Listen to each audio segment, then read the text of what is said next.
We talked earlier about just the storied franchise you have. You really have a tremendous brand today. When you think about the top three things you're really thinking about in terms of growing your brand, what would they be? At the end of the day, the brand, you're in a competitive sports world. So the brand, we view ourselves as we should be competitive for a World Series every year. And if we're not, then maybe we're not doing everything we should be doing.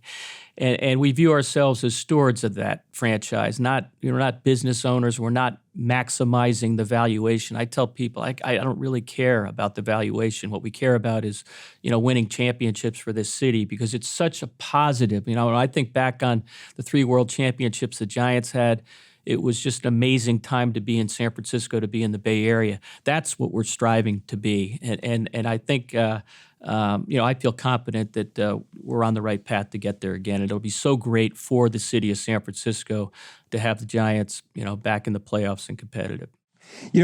Buster Posey, he played his entire career with the Giants, and he helped you win those 3 World Series rings. But he's moved into the front office now, and he's in his first season as the head of baseball operations.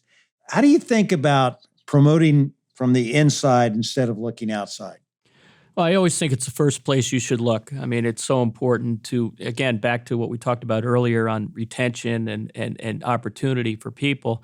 Buster was just he's a person that I got to know, as when he was a ball player through COVID and dealing with some of the strike issues that were, happening back then. Somebody that I could have a dialogue with and get kind of the player's view of things. So I thought that was very important to kind of reach out to a player and build that where we could have a discussion that wasn't us battling in the press all the time, that tends to be the case with these kind of negotiations. And the more I got to know Buster and the more I was around him, I just felt like, boy, this person has every quality you look for in a leader. He's all about the players. He's not about himself.